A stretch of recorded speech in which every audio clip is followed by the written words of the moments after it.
새로 오신 성도님이 계시는데 우리 그냥 일어나지는 않고 그냥 소개만 하겠습니다. 우리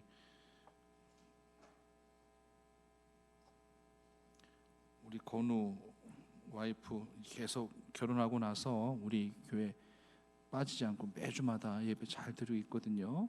우리 홍옥경 원사님의 자부되는 우리 오은지 자매 우리 환영하고요. 일어나는 거 굉장히 쑥스러워해가지고 이렇게 일어서지 않게 해주세요. 그냥 소개만 하게 해주세요. 소개만 하겠습니다. 그래도 축복송 불러드리고 싶네요. 우리 당신은 사랑받기에 태어난 사람 한번 부르십시오.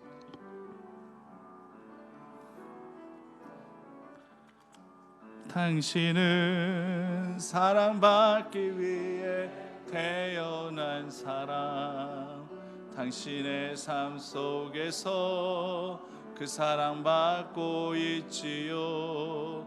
당신은 사랑받기 위해 태어난 사람, 당신의 삶 속에서 그 사랑받고 환영합니다. 환영합니다.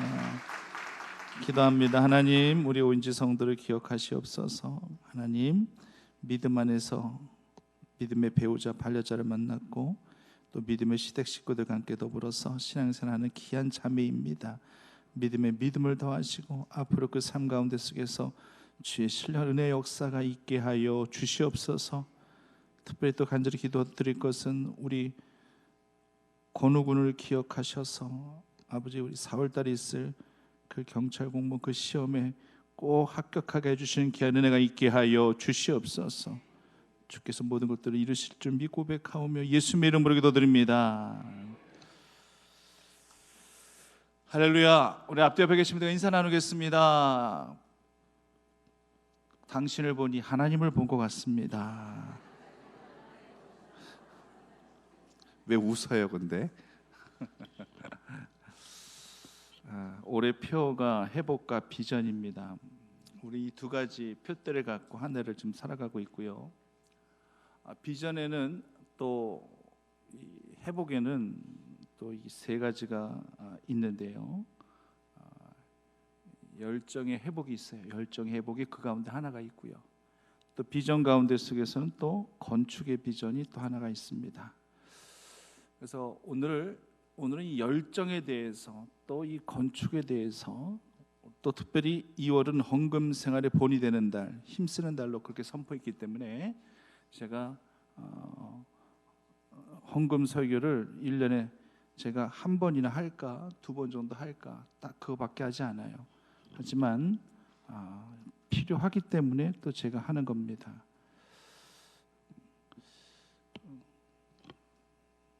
물질에 대한 설교를 안 하는 것이 성도님들 입장에서는 매우 좋으실 거예요.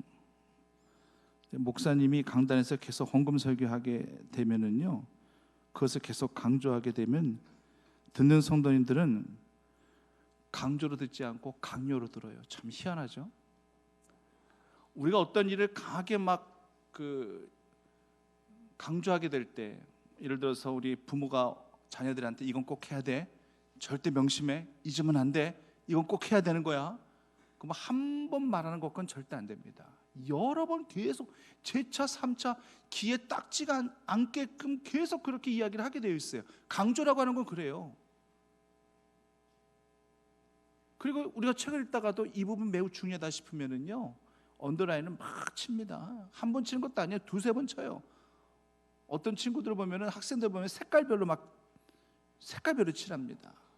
별표를 몇 개를 하는지는 몰라요. 막 네모나게 박스를 만들어가지고. 왜? 중요하니까. 너무나도 할 수밖에 없는 부분이기 때문에. 강조라는 것은 바로 그런 거거든요.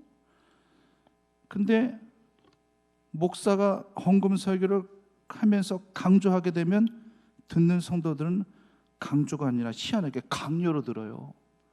참 불편합니다. 그러면서 하시는 말씀, 시험도 없다고 하죠. 그래서 저는 물질 설교 잘 안 해요. 그런데 성도님들 좋으시려는지 몰라도 하나님의 입장에서는 또 하나님은 불편하셔요. 물질에 대해서 강요하는 것은 문제가 되겠지만 헌금 생활에 대해서 강조하는 것은 지극히 필요한 것인데 이것마저도 강단에서 선포를 안 한다. 그러면 책망은 제가 듣는 거예요. 왜? 본분을 망각했기 때문에.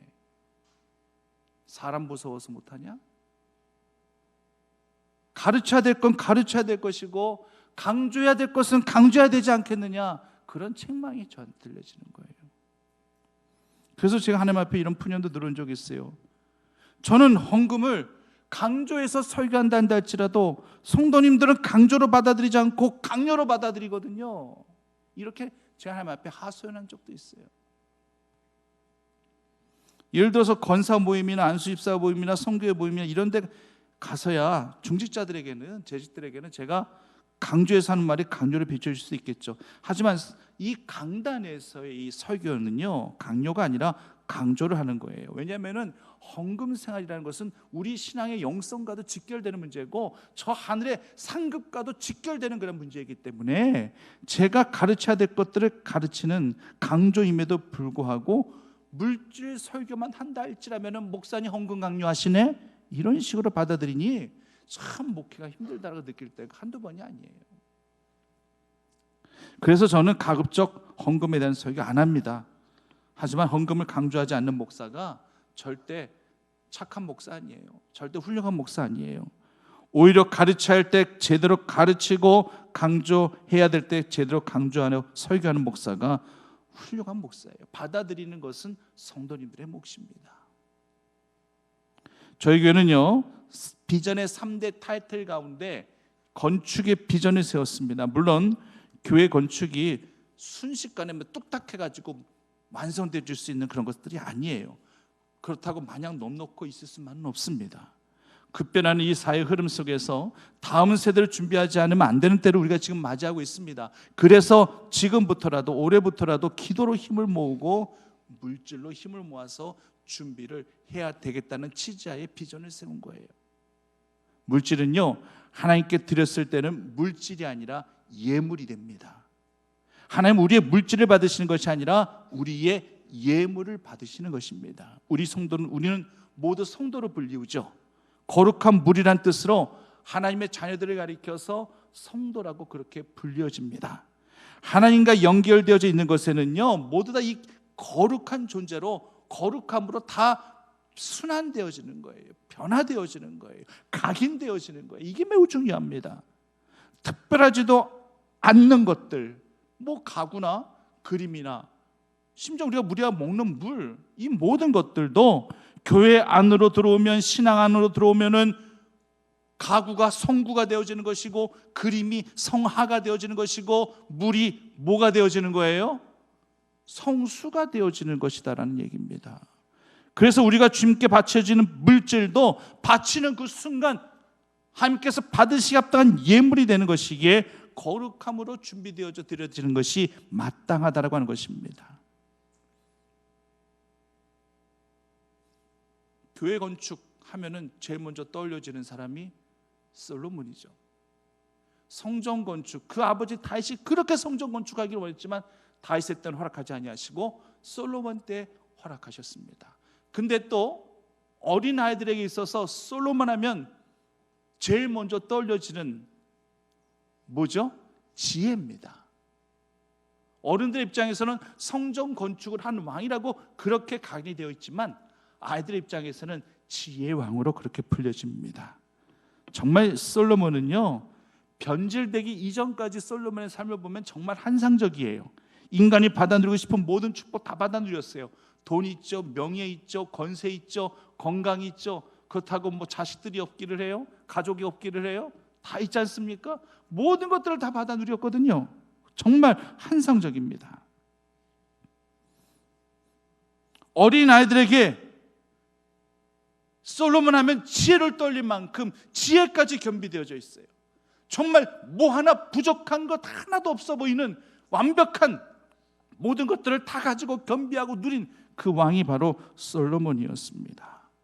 이런 솔로몬에게 지혜를 배우기 위해서 바로 누가 찾아오느냐? 스바의 한 여왕이 그렇게 지금 찾아오고 있더라고 하는 것입니다. 이 스바의 여왕이 처녀였는지 아니면은 결혼한 여인이었는지 그것은 별로 중요하진 않아요. 저희로서는 알 수 없습니다. 중요한 것은 이 먼 길을 찾아온 이 여인의 그 선택과 그 결단, 그것이 성경에는요 너무나도 중요한 위치를 차지하고 있더라고 하는 것입니다. 하나님을 알지 못합니다. 오늘 본문의 고백에서 나오지만은요, 당신의 하나님 여호와를 찬송하나이다, 당신 하나님 여호와를 송축할지로다. 아직 자기 하나님으로까지 그렇게 고백을 못할 정도로 이방 여인이기 때문에 단지 그가 알고 있는 것은 뭐냐, 솔로몬에게 지혜를 주신 것은 하나님이 주신 것이다. 하나님을 통해서 이 솔로몬에게 이렇게 지혜가 부어졌구나 하는 것을 그가 고백하면서 당신 하나님 여호와를 송축할지로다, 이렇게 고백하는 이 여인의 그 믿음, 그리고 그 먼 길, 마태복음 12장 말씀 보면은요, 땅 끝에서부터 솔로몬을 보기 위해 찾아왔다라고 그렇게 예수님께서는 비유를 통해서 그렇게 말씀하고 계십니다. 대체 땅 끝이 어디이길래 저 먼 땅 끝에서부터 이렇게 이스라엘을 찾아왔다라고까지 성경은 그렇게 고백하고 있겠는가? 우리는 정말로 여기서 이 놀라운 사실을 발견해야 됩니다. 이 여인이요, 얼마나 먼 길이었는데 웬만하면 본인 왕이 움직이지 않아요. 누구를 보내죠? 신하를 보내요. 밑에 사신을 보내는 거예요. 사절단을 추려가지고 그렇게 보내는 게 그게 맞는 거예요. 그리고 왕은 갔다 온 다음 그 사람들에 의해서 보고를 받으면 되는 것입니다. 가까운 거리란다 할지라면은 왕이 직접 행차도 되겠지요. 그렇지만 절대 가까운 거리가 아니거든요. 땅 끝에서부터 왔다라고 그래요. 우리나라 저 밑에 해남에 가면 땅끝 마을 있죠. 그 밑에서 온 게 아니에요. 절대 오해하지 마십시오. 성경의 고고학자들에 의하면은요, 그 나라가 지금의 예멘 공화국이라 그런 식으로 지정학적으로 연구를 해가지고 그렇게 발표를 했습니다. 그 예멘 공화국, 지금도 굉장히 내전이 심한 그 예멘이란 그 나라에서 이스라엘까지 찾아오게 되었는데 거리가요 어마어마합니다.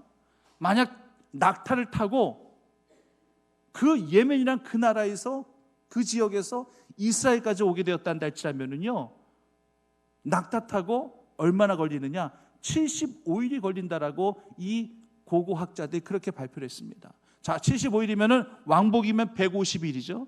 150일이란다 할지라면은 몇 달이 걸리는 거예요? 5달이 걸리는 거예요. 5달. 5달이나 걸려서 왕복해서 그 많은 시간들이 걸림에도 불구하고 여왕이 직접 길을 나섰다. 이건 보통 일이 아니라는 얘기예요.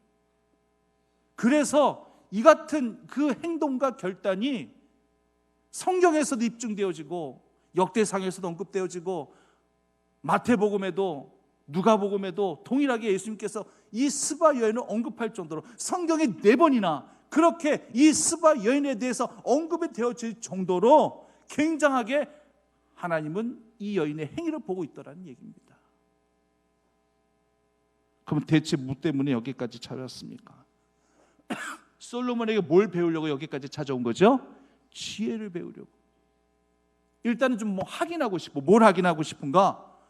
듣자 하니까 저 먼 나라 이스라엘에 그 솔로몬이 그렇게 지혜가 있다고 하던데 정말 지혜가 있는 건지 지혜로운 것인지 시험하기 위해서 내가 한번 찾아가 봐야 되겠다. 그래서 지금 같았으면요, 이렇게 질문지를 딱 만들었어요. 몇 가지 질문지를 딱 만들어가지고 한번 정말 지혜로운지, 내가 하는 이 질문에 다 답변하는지 내가 이거 한번 알아봐야지. 요거 궁금해서 그렇게 75일이나 되는 그 먼 거리를 찾아온 거거든요. 그래서 묻는 말, 질문지에 있는 그 모든 질문들을 다 했더니만 하나도 막힘없이 이 솔로몬이 다 대답을 하는 겁니다. 그래서 지혜를 배우게 된 거예요. 그 솔로몬의 지혜를 높이면서 그 지혜를 주신 하나님까지 함께 송축하고 있는 그러한 이 여인의 이 모습을 보게 되더라고 하는 것입니다. 그깟 지혜가 뭐라고? 우리 생각에는요, 야, 그깟 지혜가 뭐라고? 예를 들어서 뭐 나라와 나라끼리의 무역 교역이 필요해서도 아니고, 아니면 또 자신의 어떤 개인적인 신상의 문제, 혼사 문제라든지 뭔가 이게 있어가지고 찾아온 것도 아니고, 무척이나 긴박하고 중요한 일들을 나라와 나라 간에 상의하기 위해서 여기까지 찾아온 것도 아니고 단지 이스라엘 솔로몬에게 지혜를 배우려고 여기까지 찾아온다는 거, 이건 놀라운 일이잖아요. 이 지혜에 대한 이 사모하는 마음, 이 열정이 없었단다 할지라면 이거 절대 힘든 일이지 않습니까? 우리 성도님들에게도 이 같은 열정이 있으시기를 간절히 소망합니다. 3대 회복 가운데 첫 번째가 열정의 회복이에요. 하나님을 향한, 교회를 향한 이 열정의 회복이 우리에게 필요하다라고 하는 것입니다. 뭔가를 배우려고 하는 갈급한 마음, 뭔가를 얻고자 하는 그러한 이 갈급함의 서운들, 시간이 좀 걸린단다 할지라도, 거리가 좀 엄청 멀단다 할지라도 이것이 나의 비전이다 생각하면 꼭 그것을 성취하기 위해서 물불을 가리지 않는 열심 내는 이 열정의 신앙이 저와 우리 성도님들에게 가득 넘쳐날 수 있기를 간절히 소망합니다. 모든 것이 쉽게 식어지고 있어요. 모든 것이 순식간에 상실되어져 가고 있는 그런 상실의 시대 속에서 우리가 지금 살아가고 있는 겁니다. 우리 신앙도 마찬가지예요. 어느 순간 내 열정도 식어지고 어느 순간 내 열정도 이렇게 상실되지 말라는 법이 없는 겁니다. 어떤 성도님이 저에게 이런 이야기 하시는데 참 마음이 아프더라고요. 목사님, 요즘 저는 알맹이는 하나도 없고 껍데기만 남아있는 것 같아요. 그 말씀이 주는 의미가 어떤 의미인지 제가 알고 있기에 그 고백을 듣는데 마음이 짠했습니다. 이전의 열심을 찾아보기 힘들다는 얘기예요. 이전의 뜨거움을 찾아보기 힘들다는 얘기입니다. 이전에 그 살아있던 생동스러운 그 믿음이 이제는 자꾸만 아련한 옛 추억으로만 그렇게 되새게 되는 현실이 너무나도 안타깝다고 하는 것이죠.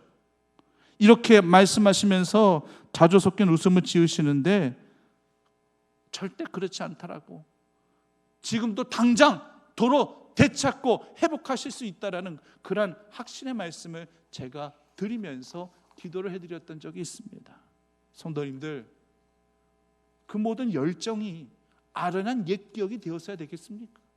지금도 내가 잡고 가고 있고 지금도 내 안에 살아 역사하는 생동하는 그 믿음으로 내가 다시금 회복하고 되찾아야 되는 것이지, 내가 결코 되돌릴 수 없는 아련한 옛 추억이냐 그렇게 치부하고 살아간다는 할지라면 너무나도 안타까운 일이지 않습니까?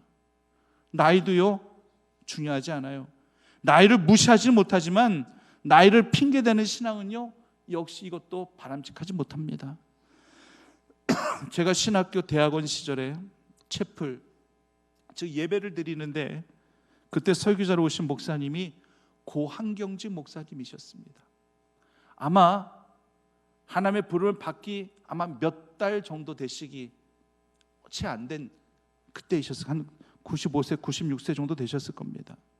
혼자 거동하시기도 매우 힘드셔서 지팡이를 짚고 부축받으시면서 강단에 조심 오르시는데 정말 누가 뭐라고 할 것도 없이 정말로 그 학생들 모두가 다 기립해서 박수를 치며 목사님을 한대했습니다.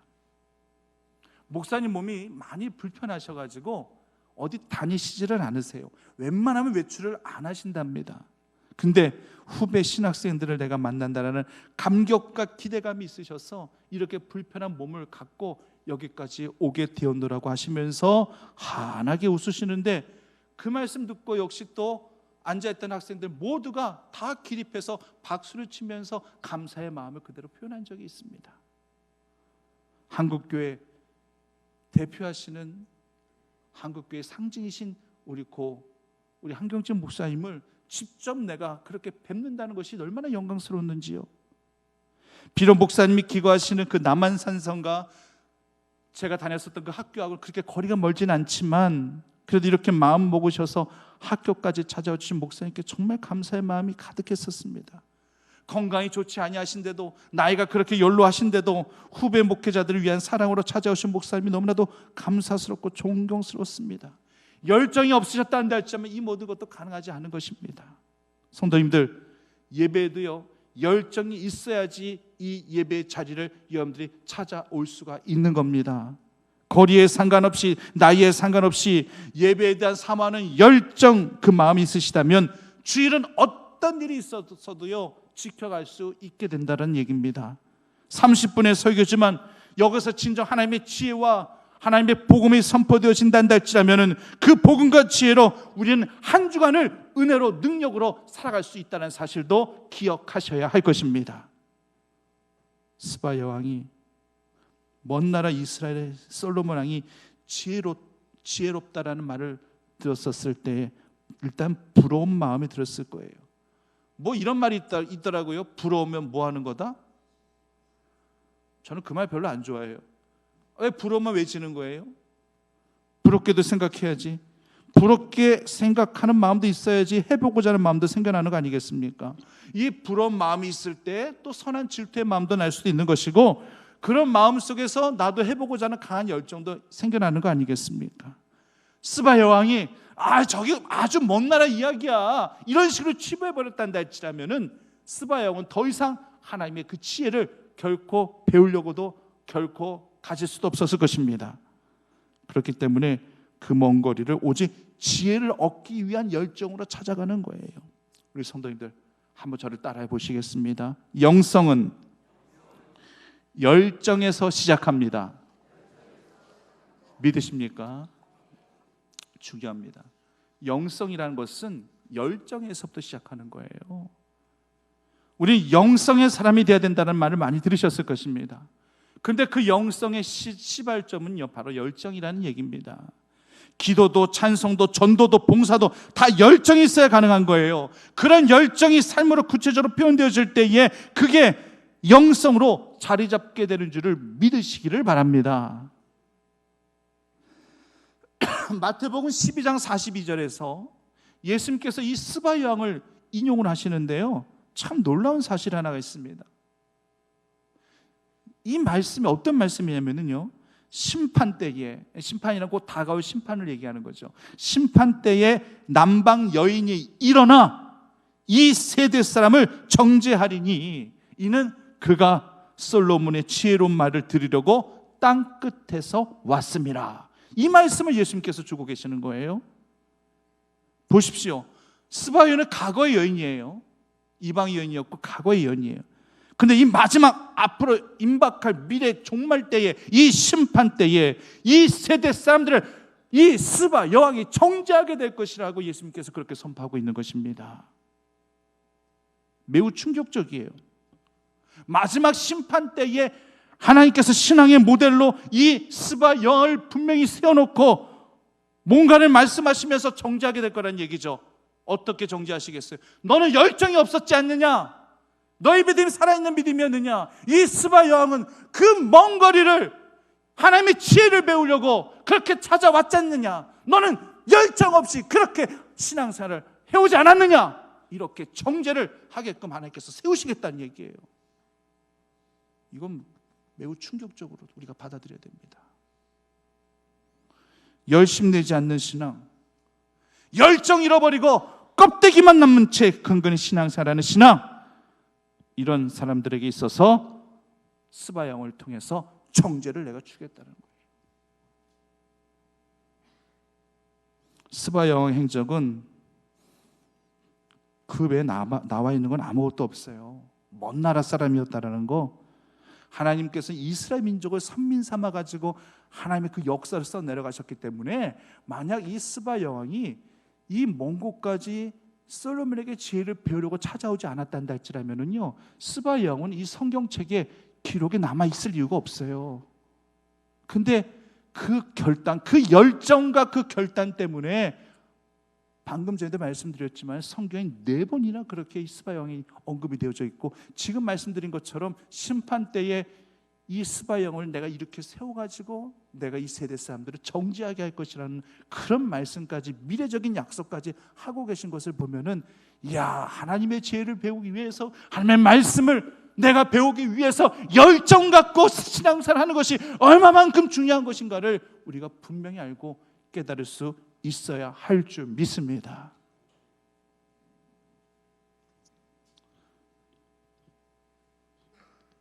그러니까 우리에게 준 시대적 메시지가 분명히 있는 거예요. 아, 그렇구나. 열정이라는 것이 이렇게 중요하구나. 열정 없이 딱딱한 등껍질로만 살아간 생명력 없는 나의 삶에 스바 여왕의 정죄가 있을 수도 있겠구나. 이라는 위기 의식을 갖고 우리는 열정을 회복할 수 있어야 된다는 얘기입니다. 저희 교회가 미약하게 한번 시작해 보겠습니다만 이 마더 와이즈를 이제 곧 시작하려고 합니다. 한마디로 이 마더 와이즈, 엄마의 현숙함, 엄마의 지혜라는 그런 뜻이죠. 자유편, 지혜편, 회복편, 이렇게 세 가지 차트로 배워나가게 될 텐데요. 이 많은 어머니들이 마더 와이즈를 통해서 자기 정체성을 많이 발견했고요. 하나님의 말씀 속에서 정죄의식을 버리고 자유함을 찾게 되었고, 결혼 생활과 자녀 양육에 지친 그런 우리 어머니들에게 정말 그 지혜를 통해서 삶의 감동과 기쁨을, 회복을 가져다 준 그 마더 와이즈를 이제 저희 교회에서 한번 시작해 보고자 합니다. 오늘 2시 예배 시에 제가 다시 한번 홍보 동영상을 보여드리면서 다시 한번 광고를 제가 하게 될 거고요. 또 마더 와이즈 이 자유편을 공부하신 우리 집사님의 간증도 다 같이 아마 듣게 되시면서 도전을 받게 되실 것입니다. 스바 여왕과 같은 열정 가지고 솔로몬의 지혜를 배우기 위해서 먼 거리를 한 걸음 달려왔던 것처럼 우리 성도님들도 그 마더 와이즈 뭐 그거 한다고 뭐 달라지겠어? 이런 내 판단과 이 생각에 이 모든 거리를 다 없애버리시고 지혜를 배우고자 하는 열정 갖고 마더 와이즈에 많이 참여해 주시기를 간절히 소망합니다. 이런 열정이 있을 때에 내가 가진 것도 아낌없이 드려드릴 수 있게 되는 거예요. 스바 여왕은요, 솔로몬에게 지혜를 배우기 위해서요, 지금 그녀가 갖고 온 거 한번 보십시오. 오늘 본문 말씀 보셨죠? 어마어마합니다. 예물을 지금 가지고 오고 있어요. 예물을. 솔로몬이 금 요구한다든지 복송 요구한다든지 그런 적이 없어요. 이 예물은 자발적으로 스바 여왕이 다 가져온 거예요. 한마디로 지혜와 예물을 맞바꾼 겁니다. 솔로몬은 사실 거저 얻은 거예요. 자신의 지혜는 하나님부터 왔습니다. 하나님께서 지혜를 주신 겁니다. 그 지혜를 가르침에 있어서 금을 받고 보석을 받고 가르치고 있으니 참 솔로몬에게 있어서는 이거는 완전 금상첨화일 수밖에 없는 거예요.